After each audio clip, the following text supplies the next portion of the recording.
Sige, I would like to share a story about sa life sang isa ka pare, no? Hindi ako ya. Story ala niya. May isa ka pare. I don't know kung ano nga sekta. Basta pare. So sa kabuhi isang pare sa parokya may ginatawag nga reshuffling. Nga sa diin may pagbaylo-baylo ang inyong parokya, i-transfer ka from one parish or from this parish to other parish, no? So ining pare nagilapit na ang ila reshuffling, may isa na lang siguro ka or butang natin mga 2 weeks or sige 1 week, no? To make it short, mga isa na siguro ka semana. So ining pare nga ini ang iyang parokya ara sa city, sa syudad. Kabalo man ta sa syudad, no, nga kung sa diin ang tanan ara, no, nga gadget tanan ara kumpleto, wala na sang kung ano ka pa nga pangitaon, basta ara sa city instant ang tanan. So nagilapit na ang iyang reshuffling. Ang way sang ila reshuffling is ang pagbunot-bunot sang next nga parish nga kung diin ka ma-assign, no? So ginpatawag na to ang mga kaparian sa ilang nga sang ilang obispo or sang ilang kung ano ang sa higher authority, no? Patawag sila. Pag matawag sa ila, nagbunot-bunot sila. Bunot-bunot. So pare excited kay nagapaminsar sa nga tani ang sunod nga parokya, dako gawa. Siyempre basta dako damo kwarta. Di ba? Reality. No? Basta dako iya damo kwarta. So nagabot-abot na sa pagabot-gabot na nila, nagabot ang pare. No, nagabot na sa iya nga time siya na magabot. Gabot ya. Daw napangamuyo igid nga kabay lang. Dako ang parokya para may kwarta. Alam mo na, dako ang parokya para may damo nga kwarta. So sa city sa Nagalen, gi-expect siya nga ang iya nga sunod nga parokya, ara man gyapon sa city, magakabuhi man siya gyapon nga daw prinsipe, no? Di ba? Kamatuoran. Kung pare ka, hindi gid may malikaw yang bisan sa mga fiesta, no? Sa fiesta, ay laton na ni si father kay ma-pray pa si father, di ba? Sa bunyag, ay laton na ni si father kay ma-bless pa sang food si father. May pulungkuan ka gid nga imo. No? So mga sakristan mo, mga choir mo, mga kung ano ba da nga lipures mo, upod na sa imo. Kaya nga aman, ikaw ang may pulungkuan. Hot seat gid ya. No, so noon naton ng taon. So balik ta sa istorya. So nagabot-abot na pagabot-abot ang pare nagapangamuyo. Nako ang parokya para damo ang kwarta. So ginlantaw na niya matamat yun ang taon. Pagbukad, uy, karon swerte. Ano man yung nga swerte nga ning pare, ang nagabutan niya ang bag-ong assignment niya nabukid. Ara ba lang, I don't know kung nakalantaw ko mo sang movie nga The Gods Must Be Crazy. Daw nga layo ang daw ulihi ang sibilisasyon, wala sang I don't know kung wala ay isang sibilisasyon nga ginatawag kay ang pangalantaw bay nila ya sa earth ya flat mong may katapusan nga kung diin matupong ang ila panulok digto may pangpang kuno. So nasa nining pare sa mo nga lugar. So pare do ka Subo nga daw pigado ang parokya. Pigado hindi ta kapangorta. No? So okay lang gin baton sang pare. Pag baton sang pare, so nakat siya nagabot ang time mga butang ta Sabado ang biyahe niya kay para pagka abot niya pagka Domingo misa, no, pakilala hindi na damo pobra damo ano. So nag-travel ning pare, ang travel sang pare lawig pila ka oras sang nakaabot na siya dito sa parokya.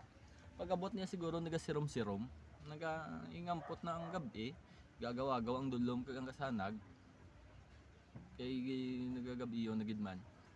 So pag-abot niya, okay naman nahimos ng tanan, simbahan para buwas nga misahan, kumbinto, tulugan niya, pagkaon niya, ara na. Okay na tanan. So ining nasa ina niya nga parok nga bag-o niya nga parokya, amo lang gid na ang gatindog nga simbahan. Ang palibot nga mga panimalay, mga nasa butang ta mga nasa 200 siguro ka balay. So isa lang gid ang simbahan, amo lang gid ang simbahan ang dira nga nagatindog sa ina nga lugar. So ga-expect ang pare nga ang tanan nga tao dira gid nagasimba. Membro gid ang tanan. Yes, membro ang tanan dira gasimba. Gabot sang aga, to make this story short, pagabot sang aga, ang misa 8:30. Ma-start ang misa 8:30. So aga pang pare nagbugtaw na mahaw, nagimos, no? Nagtanan, prepare na tanan. Sang nagaingampot na siguro ang 8:30. Ang pare natingala nga daw wala pa gyapon membro. So nagpaabot sa sila nga sige ulat-ulaton ta. Nagligad ang pipila ka minuto, may nagapadulong sa kapamilya, nanay kag ang 3 ka kabataan. So okay lang, kamaya temprano pa man. Nag ulat-ulat sang makadali ang pare liwat. Sa pagulat-ulat niya sa makadali, nagligad ang pipila ka minuto, ambal niya sige na ma-start na sang misa siguro. May tao man o kung wala o kung pila man lang ang tao nga dira, ma-start sang misa, importante may sumilimba. Siyempre as a priest, obligasyon mo ang magmisa, di ba? Every Sunday. So nagmisa sugod ang pare. Sa pag-abot sa tunga-tunga, nag-interrupt ining nanay. No, interrupt. Doon nakibot si father na mag-on si father. Uy, nag-interrupt ang nanay. Father, dali lang. So ang nanay namangkot sa may pare gali nga kun ano ang itsura sang syudad, ano ang pamamabuhi sa syudad. So nag-istorya, sige nag-interrupt since wala man sang sumilimba, pundoan na isang pare, no? Sa tunga-tunga sa misa, ano pundong pare misa. Ginsabat niya ang nanay, no? Damo sa pamangkot sa nanay, ginsabat niya. Sang gahitap, lapit na siguro matapos ang pamangkotanon sang Iloy nga daw na sabat ng tanan niya pamangkot niya. Ang pare na mangkot sa Iloy. Nga father, nga sister, nga wala sang may mga simba diri, no? Nga wala man sang iba niya simbahan, nga akamo lang gasimba. Nga father, kabalo ka, ang tao gasimba diri kun KBL. Tingalang pare, anong KBL? Ang balsang sisang nanay, kasal, bunyag, kaglubong. Di ba? Amo na ang tao magsimba. Kung hindi kasal, bunyag, kundi bunyag, lubong. Kundi lubong, Christmas, New Year, Semana Santa. Kung ano pa, piyesta, okasyon. Di ba? Amo na ang simba, amo na ang kamatuoran. So, pare okay lang. Tagligad ang pila ka bulan, to make this story short. Ligad ang pila ka bulan, kada Domingo mo lang ng gasimba, gamisa. Nagabot ang isa ka tion nga siguro may patay. No, may patay. Patay sa ilang lugar. So dito na. Yang balsang nadumduman sang pare. Ang bagal ni sister, ang tao nga simba kun kasal bunyag lubong. So nagabot ang tion ni nuglubong ning natong tao. No, misa ang pare. Damo tao punong simbahan gararawas. Amo lang gid ang simbahan ng dira gatindog kag 200 families ang ara dira. So tanan simba. Simba ang tanan.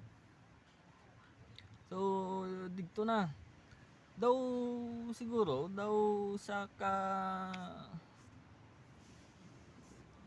tingala sang pare, do ka baga daw curiosity nga ginatawag. So ang pare nag-upod sa tapos ang misa, nag-upod sa patio. O nagpapatyo. Malantaw sa kung ano ang ilang style, ang ilang ways ang ang ila culture, ang ila kultura sa paglubong. No, kiti ang ginalina niya syudad, ang ging tupan niya sa pag-reshuffling bukid, no? So po ang pare. Sang nagailapit na sa patio, nasya kang pare. Di ba kung magsulod ka mo sa mga public cemetery or private cemetery sa mga patio, magadto ka sa isa ka lugar, ang patio may ngalan yun na isang babaw para sa diri sa aton sa La Castellana. Nabutang ginaya La Castellana Public Cemetery.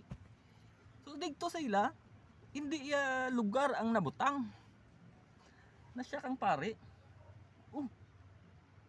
Daw na mahamot sa nga daw hindi sa intindi, no? You know what? Kabalo mo kung ano ang nabutang dito sa ila sa main gate sa patio. Ang nabutang digto amo ni, hindi ngalan sang lugar. Ang nabutang kami subong kamo dason.